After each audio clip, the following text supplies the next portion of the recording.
Will Donald Trump be the nominee? Yes. And the Republican Party? Yes.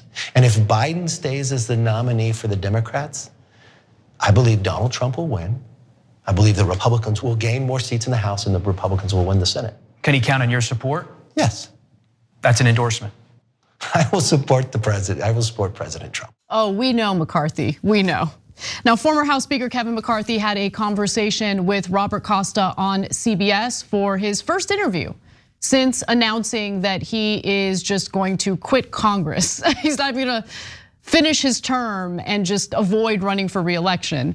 Now, he spent most of the interview basically sucking up to Donald Trump, something that he has a lot of experience with, and pushing back against claims that he would serve as some sort of authoritarian or dictator if he gets a second term. But before we get to that, I do think it's important to kind of, rewind a little bit and understand just how transactional his relationship has been with Donald Trump. So let's remember everything that McCarthy actually did on behalf of Donald Trump. Let's watch. The president bears responsibility for Wednesday's attack on Congress by mob rioters. His stark reversal after the January 6 insurrection, going from blaming Trump to standing with him, drew scorn from Democrats and some Republicans who saw him rehabilitating a dangerous figure. You went to visit Trump at Mar-a-Lago, you threw him a lifeline. He might have been finished if you didn't go. Would you do it again? No, that's your opinion, Ed. Look, I know a lot's been written about that. I think at the day, I'll write a story all about it in the book. What are you holding back? I'm not holding anything back. Now, McCarthy claims that the reason why he visited Trump was to check in on him. There are allegations that Trump was depressed and was refusing to eat.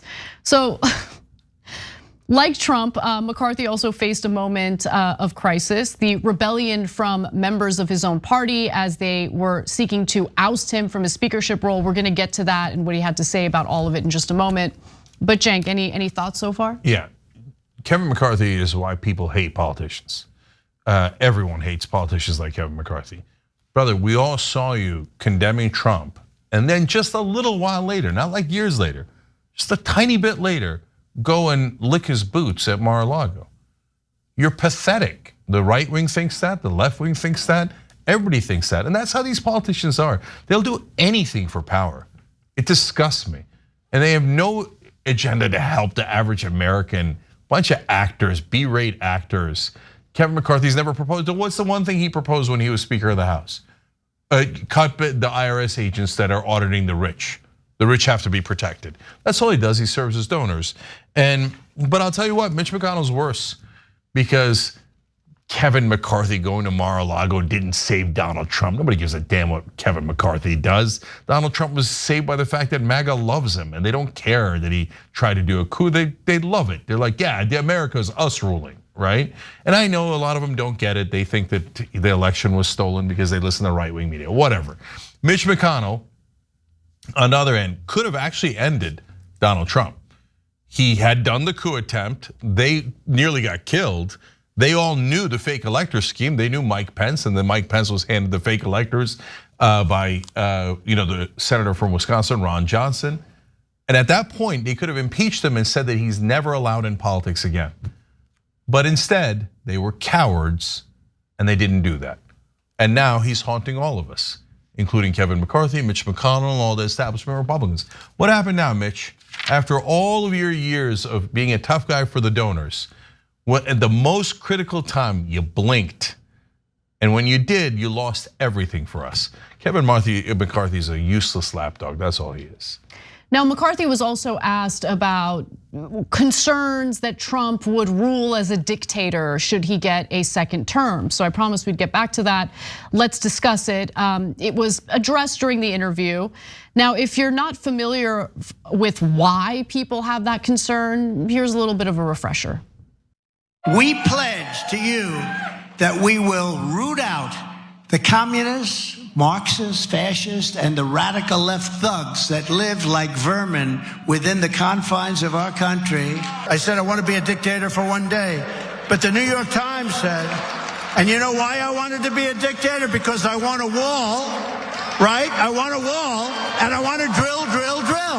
They have done something that allows the next party. I mean, if I happen to be president and I see somebody who's doing well and beating me very badly, I say, go down and indict them. Mostly that would be, they would be out of business. They'd be out of the election. So understandably, McCarthy was asked about all of this during his interview, and let's hear what he had to say. Many Americans, they look at his language, they listen to his speeches, and they hear an authoritarian. Some say even a fascist on the horizon in this country. What do you say to those people who have those real concerns? Look, I don't see that, and this is what I tell President Trump too. What President Trump needs to do in this campaign, it needs to be about rebuilding, restoring, renewing America. It can't be about revenge. He's talking about retribution day in, day out. He needs to stop that. He needs to stop that. You think he's going to listen to you saying, stop that, stop that? He hasn't listened to anybody before. That's not true. He will adapt when he gets all the facts. He's not backing away from his calls for retribution. Yeah, but remember, you have a check and balance system, and I think at the end of the day, where's the check and balance on him and the Republican Party? America doesn't want to see the idea of retribution. I think there's a masculinity crisis in America, and it's not really represented in the civilian population. It's mostly represented in our Congress, among the men who continue to enable bad behavior of their party leaders, specifically because they are obsessed with their own power, because they want to get reelected. In the case of Kevin McCarthy, that's not the case. He's not looking to get reelected, but he is eyeing a position in Trump's cabinet. So I don't know what there is left to say about these types of situations. I have reached a point in the way I see politics in America, the way I see government in America, where I don't see a path forward. I just don't. Okay, the fact that this is Donald Trump, he is the leader of the Republican Party, and regardless of what he does, members of Congress, Republican members of Congress, of course, rally around him. They support him. They enable him. And the same can be said of the Democratic Party as we barrel toward an iceberg with the weakest possible candidate for the general election, Joe Biden, an 81-year-old man who oftentimes looks confused on stage when he's giving speeches. This is where we're at. I don't know what to do. I don't see a path forward. Cenk, take it away. Kevin McCarthy is such a joke. He's like, no, this can't be about revenge. What do you mean? He literally says it's about revenge. And he says, no, he needs to stop that. Oh, wow. I'm sure he'll listen to that. I mean, come on. You've been a bad boy. Come on, guys. I need you to behave. Who would believe this? Is there anyone left in the country who thinks, oh, Kevin McCarthy is going to tell him, stop that, and that Donald Trump's going to stop? Why does he say things like that out loud when all you're doing is humiliating yourself?